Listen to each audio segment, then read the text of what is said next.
Hello student, welcome to law and legal भैया। आज हम देखेंगे सेल बाय ऑक्शन, यानी कि एक ऐसी चीज़ जिसे ऑक्शन के थ्रू बेचा जाता है, उसके बारे में आज इस लेक्चर में देखेंगे। तो सबसे पहले आप जान लो कि सेल क्या होता है।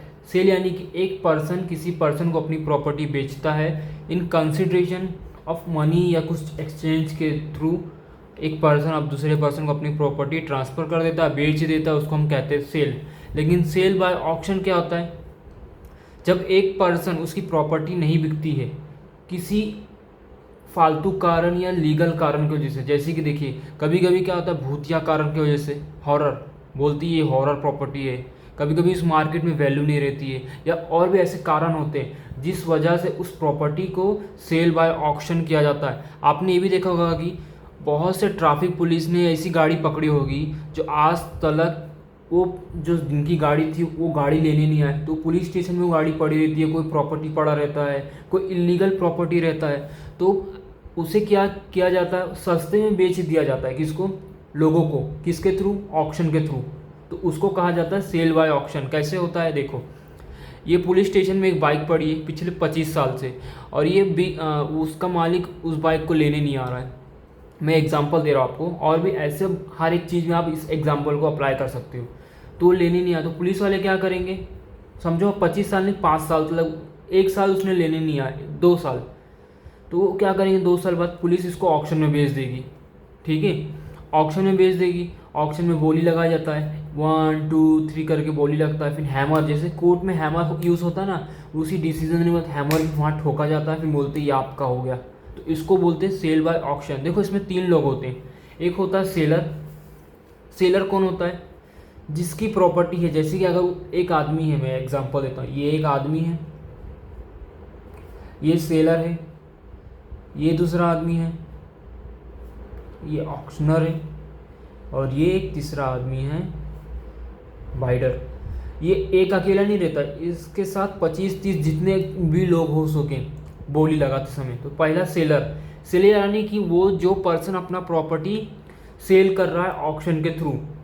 ऑक्शनर ये सेलर का प्रॉपर्टी ऑक्शन में सेल करवाता है और उसकी मदद करता है। सेलर इसको अपनी प्रॉपर्टी देता है, अपनी प्रॉपर्टी की डिटेल बताता है, हर एक चीज़ इंफॉर्मेशन देता है। ये जो ऑक्शनर रहता है ये ऑक्शन में सभी बाइडर के सामने एक स्टेज पे खड़ा हो रहता है, उनको सारी इंफॉर्मेशन देता है। ये गाड़ी इतने साल पुरानी है, ये साइकिल इतनी पुरानी है, आपको 1 लाख, ये इसकी शुरुआती कीमत 1 लाख है, तो आपको बोली लगाना 1,10,000।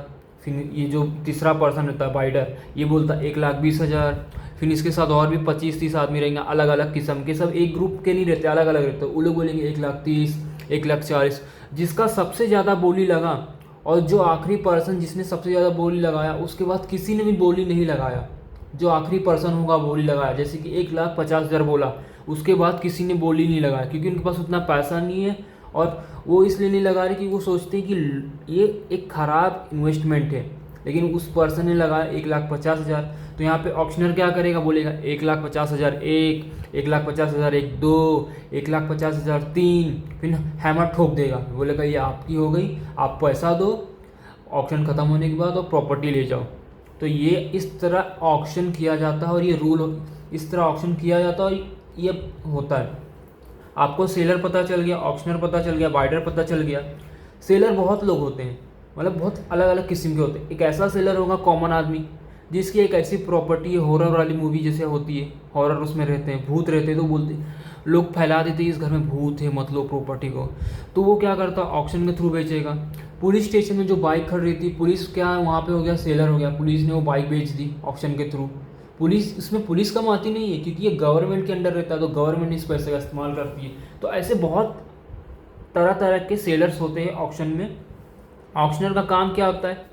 सेलर की मदद करना, उसकी इंफॉर्मेशन लेके उस प्रॉपर्टी को, उस गुड्स को बेचना। बाइडर कौन होता है? उस प्रॉपर्टी को ऑक्शन के थ्रू खरीदता है, फिर अपने पर्पस के लिए या किसी और को बेच सकता है, वो अपने पर्स कुछ करेगा आगे, वो हमें नहीं देखना है। ये कौन होता है? अपनी प्रॉपर्टी बेचता है, ये इसकी मदद करता है, ये ऑक्शन करता है ऑक्शनर, और बाइडर इसको खरीद लेता है। तो ये तीनों के बिना कभी ऑप्शन नहीं हो पाएगा, हमेशा याद रखना, ठीक है। चलो अब ऑक्शंस के रूल देखते हैं। Lots sales. अब देखिए ऑक्शंस में अगर 10 बाइक खड़ी हैं, ठीक है, 10 एक ही कंपनी की बाइक है, वो भी कौन सी, हीरो स्प्लेंडर, तो हर एक 10 बाइक की अलग बोली लगेगी, यानी कि 10 टाइम बोली लगाया जाएगा। आप ये मत समझना कि वो एक ही बाइक है। इसमें क्या होता है, आपने हिस्ट्री टीवी 18 पे एक सीरियल आता था, यानी ये सीरीज़ आता था बाइडर्स का, बोली लगाने वाले का। उसमें अलग अलग कंटेनर होते थे, उन अलग कंटेनर का अलग बोली लगाया जाता था। उसी तरह ये कहता है कि हर एक चीज़ का अलग बोली लगेगा, चाहे वो 2 रुपये की हो, 5 रुपये की हो, कुछ भी हो। अगर ऑक्शन में 10 गाड़ी हैं तो 10 गाड़ी की अलग अलग बोली लगाई जाएगी, यानी कि 10 बार बोली लगेगी। एक साथ सभी की बोली नहीं लगती, क्योंकि सब गाड़ी अलग हैं, सबके नंबर प्लेट अलग हैं, सबकी मालिक अलग हैं, तो सबकी बोली भी अलग लगेगी, ठीक है। दूसरा रूल है completion of sale by fall of hammer. जैसे मैंने आपको बताया, ऑक्शनर क्या करता है, 1,01,000 3 बार ऐसा बोलेगा, 1,01,000, 1,02,000, 1,03,000 3 बार ऐसा बोलेगा। कब बोलता है, जब आखिरी बोली रहती है, उसके आगे कोई बोली नहीं लगाता है, फिर वो अपना हैमर ठोकता है, तभी ये ऑक्शन एक रूल के हिसाब से लीगल ऑक्शन माना जाता है, जब ये 3 गिनती करता है और हैमर ठोकता है। देखो यहाँ पे लिखा है, ठीक है। Reserve price. अब जो ये सेलर है, जैसे कि हॉरर वाला जो सेलर था, वो जो जिसका प्रॉपर्टी था, वो मालिक, वो क्या करेगा, उसको उस घर के बदले कितने पैसे चाहिए वो ऑक्शनर को बताएगा। मुझे 1,00,000 चाहिए इस घर की बदले, तुम ऑक्शन में 1,50,000 से सेल स्टार्ट करो, ताकि 1,00,000 तो मैं ले लूँगा, जो 50,000 रहेगा ये ऑक्शनर अपना कमीशन ले लेगा, ठीक है।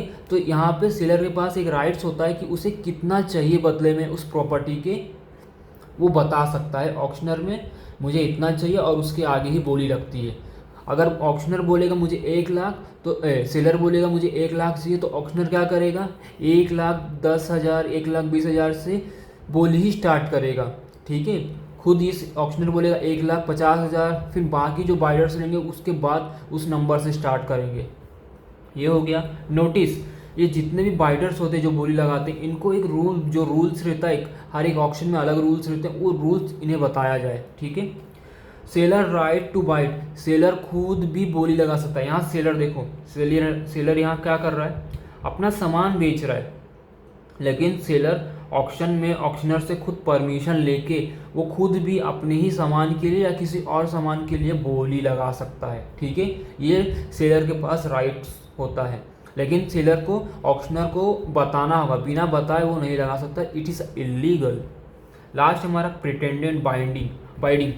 अब ये क्या होता है, देखिए, अगर सेलर बिना बताए ऑक्शन में ऑक्शनर को बिना बताए वो अपने ही सामान पर बाइडिंग कर रहा है, यानी कि वो सेलर अपना सामान भी बेच रहा है और साथ में बोली भी लगा रहा है, वो भी अपने ही सामान पे। क्यों, ताकि उसकी वैल्यू बढ़ जाए, उसकी जो प्रॉपर्टी, उसकी जो गुड्स है, उसकी वैल्यू बढ़ जाए। वो 1,00,000 चाहता था हॉरर वाला आदमी, लेकिन वो खुद चोरी से आके बीच में वो भी बोली लगा रहा है, वो 1,00,000 की जगह डबल कर दिया, उसने 2,00,000 तक बोली ले गया, तो ये इलीगल है। तो इसमें अगर सेलर ने जानबूझ के ऐसा किया कि ताकि उसकी प्रॉपर्टी की वैल्यू बढ़ जाए, और किसी और पर्सन ने खरीद लिया, और उस पर्सन को बाद में पता चला कि जो सेलर था उसने जानबूझ के चीटिंग किया, वो खुद भी कर सकता है, या तो किसी ऐसे पर्सन को भी बैठा दे उस ऑक्शन में और बोले कि तुम मेरे तरफ से बोली लगाओ, और ऑक्शनर को उसने बताया ना हो, ठीक है।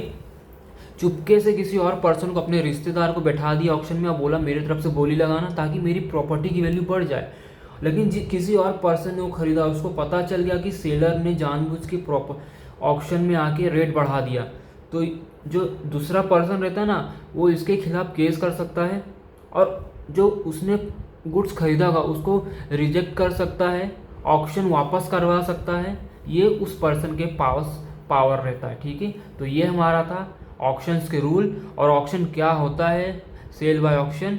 इस लेक्चर में आपको समझ दिया होगा, तो आई होप आपको अच्छा लगा होगा। आज के लिए इतना बस, बाय।